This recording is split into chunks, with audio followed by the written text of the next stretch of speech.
Hi, this is Siofra's Magic Alcove, and I'm Siofra Bradigan. So I wanted to go a little more in depth on wands. A lot of people have just your usual typical single wand for their practice, or no wand at all, because not everyone gets into doing wands.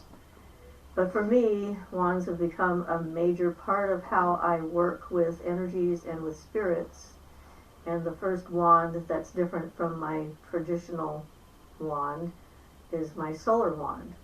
But before we go into how that happened, how I created the solar wand, I want to back up a little bit and talk about relationships with trees, because that's really the foundation of my particular path and approach to wand making. The first time I had an important relationship or contact with a tree happened in like 1978. I was in the process of getting a divorce. I had 2 small children, and I was feeling pretty depressed. I was very upset. I wasn't sure what was coming next, how we were going to make it, what was going to happen, and I ended up sitting on the back deck of the house where I lived, and I just started crying. I used to cry like that a lot when I was little. I used to think the universe must hate me for some reason because of all the terrible things that happened when I was young. And I was feeling like that again. I call them soul cries. I'm not sure what other people call them, but it's sort of like it comes from such a deep and uniquely painful place. It's sort of like you feel completely broken. And people who've experienced that will know what I mean. So I was sitting back there and just really crying really hard. And then all of a sudden, I felt an energy and a presence. And I felt this energy just sort of come around me and wrap itself around me. And it was so completely different than how I was feeling. I knew it couldn't come from me because I was nowhere in a space to feel that. And it was such a different feeling, it shocked me out of the state I was in. And I suddenly stopped crying, and I was confused. And I was trying to figure out exactly what was going on. And I started feeling the energy and trying to figure out where this energy was coming from. And it came to me that it was the tree in my backyard. That this other form of consciousness had felt my pain and had actually reached out to try and comfort me in my hour of need, as it were. And so I started talking to the tree, and I thanked it for its comfort, and I thought, I'm going nuts, I'm talking to a tree. And a voice in my head said, as clear as bell, no, you're just becoming sane for the very first time. And it's taken me a while to actually understand the significance, the true significance of that event, and how that has transformed my practice, how I relate to the world, how I see what's going on around me, how I interact with life itself. And I realized one of the things that did was it showed me that there were other forms of consciousness out there that were aware of me, of us, that weren't human. Up until then, my encounters with people, generally speaking, were pretty grim. Not good. Think about the worst things you hear about what happens to kids, and that's pretty much my childhood. And the people, not great.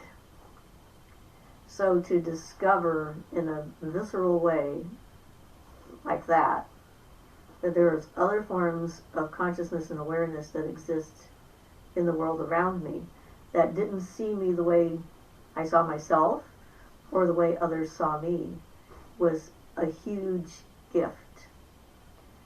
And after that, whenever I was really feeling down, because I had lots of work to do on myself and things to change about my situation and so forth. When people would get me down especially, I would go outside and I would try to connect again with the energy of the trees and feel that total acceptance and non-judgmental energy that they had and the comfort that they provided me. So I generally started having a relationship with what the Native Americans call the standing people. And they are a people, there's no doubt about it. And in the video I did on basic tools, I talked about my first wand, but I want to go over that again here, because not everyone has watched that video. And it is a continuation of that relationship that I started having with trees in 1978. So I moved out to the middle of nowhere in the bush of northern British Columbia, which was a really good thing to do as far as helping me become more grounded and more centered and become more acquainted with who I was, and there were fewer distractions. And at one point I was living, just me and my children, in a trapper's cabin in the woods, and down by the creek there was 4 trees of different varieties, and one of them was the cedar tree. And it almost made like a perfect little circle, because they were like opposite each other. And I would go down there and I would meditate with my back against the cedar tree, and just sort of feel its energy on a regular basis. I did that pretty much every day when I lived out there. And being in the deep woods is sort of a difficult thing to describe, because there's a silence that happens when you're in a forest like that that can't be translated unless you go to a place like that and sit there with it and be in it. So at one point the Forest Service decided they were going to burn the cabin I was living in down to get me out of there and get my kids out of there. This was actually in winter time, the beginning of winter, and I wasn't sure where I was going to end up. And I knew that one of the plans they had was for logging the area. And I was very upset because I really became attached to that cedar tree especially. Later on I learned at one of the medicine wheel ceremonies I went to that in the tradition of the natives in that area, the cedar was considered especially important medicine for women, for women's ailments, things to do with periods and cramping and anything that affected our reproductive organs. So that was kind of interesting that I always felt connected to that tree. So I made an arrangement with the tree. I talked to the tree a lot at that point, and I wanted to be sure to preserve its spirit, because it was actually the mother tree of all the cedars in the forest. Now that's another concept that I'd become acquainted with at that time, that each species of tree in a forest has got one particular tree that sort of oversees the health and well-being and continuation of their particular tree. And we know now that trees are incredibly cooperative beings, and when a tree knows that it's about to die, it actually will reverse the flow of its nutrients into the ground to feed the trees nearby. So it's a very symbiotic thing that trees have going for them. And this was the oldest cedar in the forest, and was definitely the mother cedar tree. And so what I was feeling at the time was I was going to lose a friend. Someone I had sat with, talked with, confided with, felt with. And so I wanted to take the spirit of the tree with me, its essence, its living essence, so that it wouldn't pass away when they came and destroyed it later.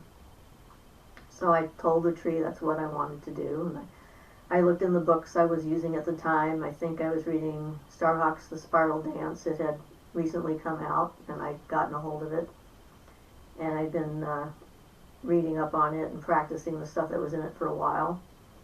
And so I made a date to go and be with the tree and cut the branch and have the living spirit go into the branch to be with me. And the day came and it was pouring rain, and I could have decided, I think I want to. But when you make a magical promise, and that's what this was, I made this commitment to this tree. And I think that when we make those kinds of commitments, the universe is sort of paying attention. It's watching and seeing what we do and how we do it. And if we fail to live up to that commitment that we've made, that changes our path. It's not necessarily good or bad, but it informs the universe about who we are and what we are and what we're capable of and what we're willing to become or to interact with. And so it ultimately changes our path. And so this was an important moment in my path, because if I'd made a different decision, everything else that followed would have been something else instead of my life as I know it now. So I went on the day, even though it was raining, and I went out into back to the cabin, and I sang to the tree, and I touched the tree and reconnected with the tree and its spirit. And I asked it which branch I should take, and it pointed me in a specific direction, and then I cut the branch.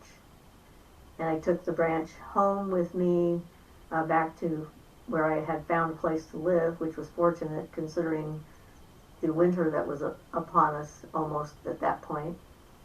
And then immediately walked in and started stripping the bark off of the cedar branch and singing to it some more and sanding it and oiling it and basically putting a lot of attention and love into the piece of wood to make it as important or pleasing a home for the spirit of the tree that I had just taken as possible.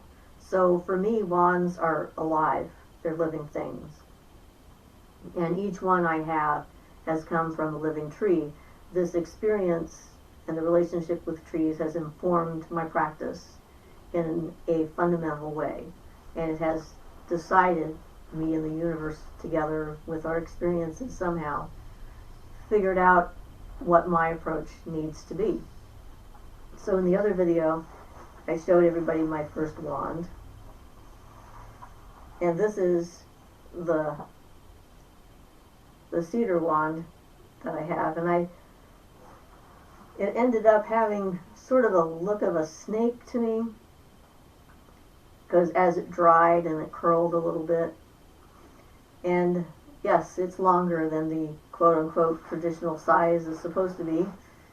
According to the books, you're supposed to measure it from your elbow to your finger, and this clearly is a lot longer than my arm, let alone my elbow.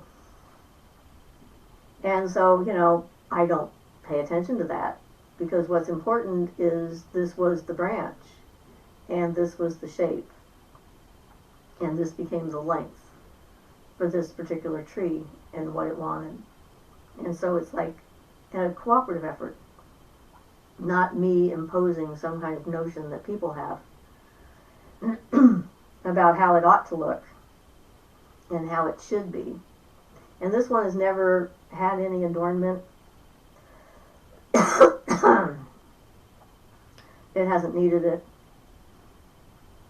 And this is actually the wand I had when I got my staff. And I think that actually led me to my staff, having this relationship. This is that wand.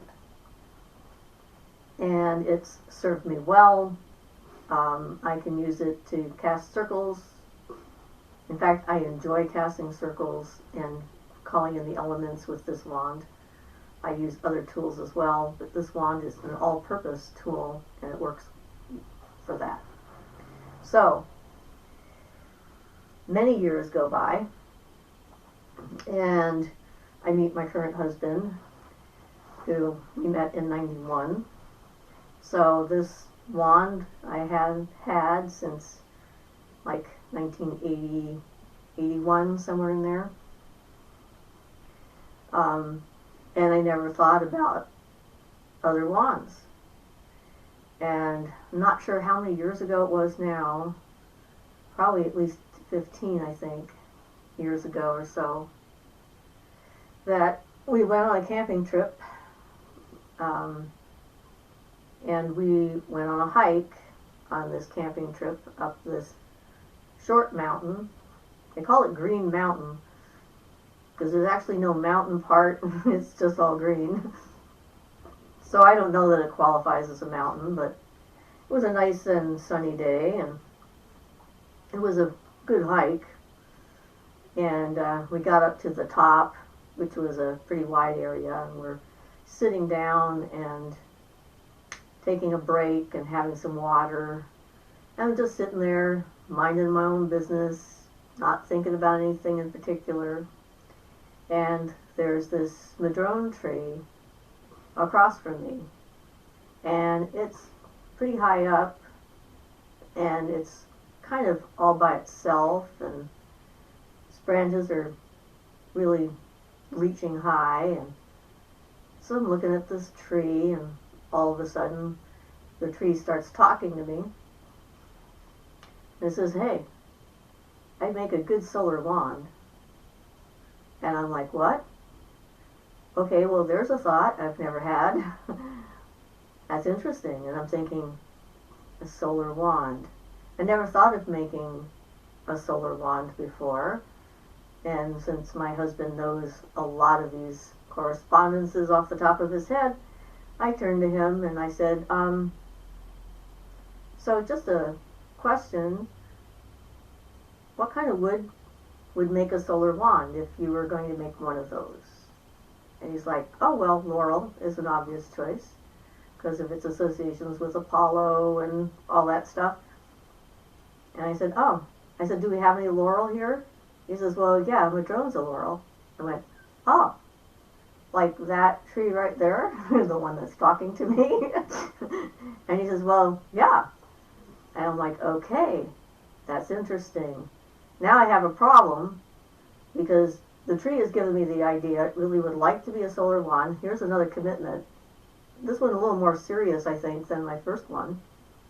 And we have nothing with us to cut a branch from a tree with.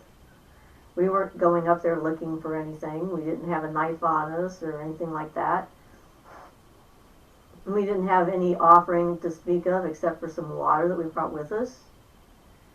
And so I tell my husband about what the tree has been talking about, and he thought, well, that would be cool, it would be a good idea. So I go over and I start talking to the tree and touching it, which is how I communicate which part of the tree is okay. And I'm like, so which branch do you want me to have? And it leads me over to this branch. And I'm like, okay, this is the branch. And my husband goes like, all right, and he pours the water down at the base of the tree, and I have my hand on the branch, and he reaches up and touches the branch, and it comes off the tree. It detaches itself. I've never heard of this happening. I've never had this happen again so far.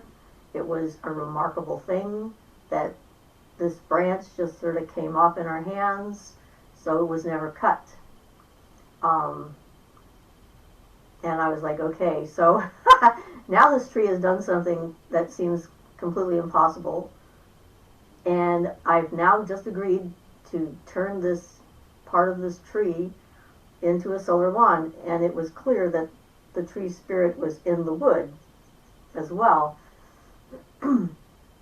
So we take the branch back home after the camping trip, and So now I have to do research and think about what would be good for a solar wand, because I'm thinking I really like to decorate this and not just have a straight piece of wood, because it seems like it wants to be fancy. You know, it wants to have a little bit more than just your average thing. It wants to say, if anyone looks at me, they can tell I'm a solar wand. And so I start doing some research, and I find different stones that I've actually already collected that I didn't think about needing later. I have some sunstone from Oregon, and I have some sunstone from India, and someone gave me a faceted topaz, which is quite spectacular, and I have some pieces of amber, and I pick up some goldstone just because I like it, even though it's man-made. And then I start working the wood and putting the stones on there. And so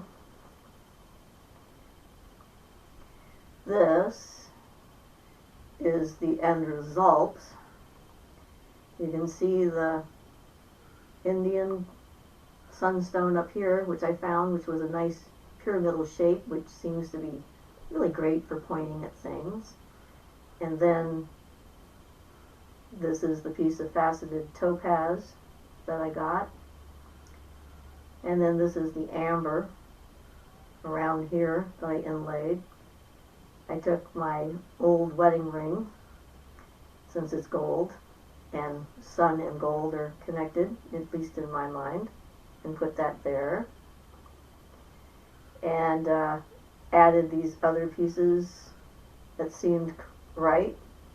And after let's see, I think I used just regular olive oil for the oil, because olive is so associated with the sun too. And it's a good all-purpose oil, and it helps to kind of seal the wood and keep it right. So then, after I constructed it, and that probably took about a year, then I took it up to the Stonehenge Memorial on summer solstice. So I thought that'd be a pretty cool place to consecrate it. They were washing Stonehenge the day we came. So I made a little circle next to it, down a little hill, and went through a whole consecration ritual that I sort of spontaneously created on the spot, to the elements and to its purpose. And that's one of the things I've learned, is that items become sacred and special by how you treat them. So if you treat them as sacred, then they become sacred. It's kind of the way it works. So after that, I spent another year actually charging it up in the sun during the time between winter solstice and summer solstice. I put it out in the window and kept it out there and brought it back in before dark, and discovered that there was so much energy that I charged up in this with the solar energy that I couldn't actually hold on to the wand at that point, which is why I have the silk on the handle.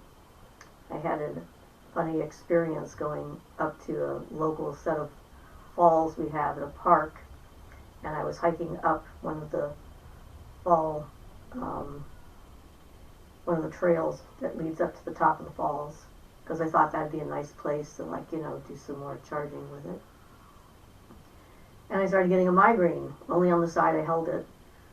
So I switched hands, and the migraine switched to the other side after it went away for a second. It was this really weird back and forth thing. And I've actually since then used this wand to cure migraine, and it worked. I was very happy about that, because I get them occasionally. And I was very careful, just hold on to it until it disappeared and then put it away. Just not hold on to it too long, because I didn't want it to switch to the other side.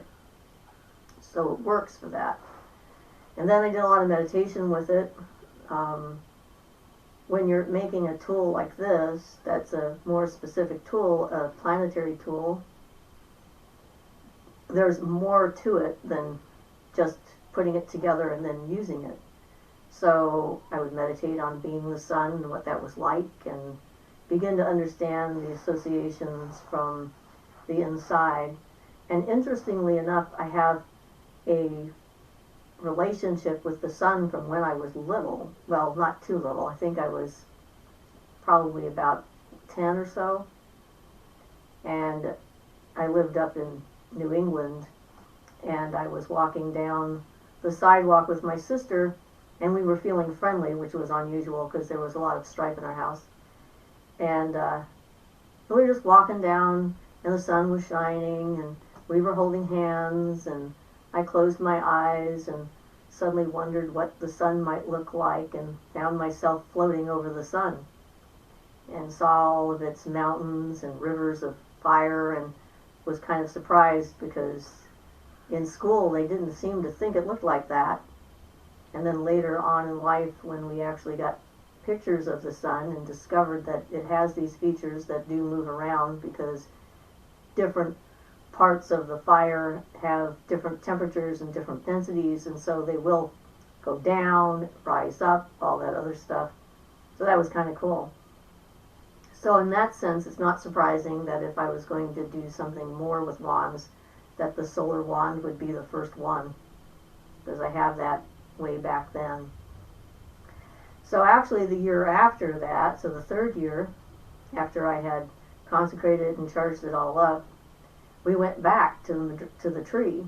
I wanted to make sure that the tree knew I had fulfilled my promise to the tree, and I had actually created this wonderful tool that it had wanted to be, and took a picture of the wand in the tree.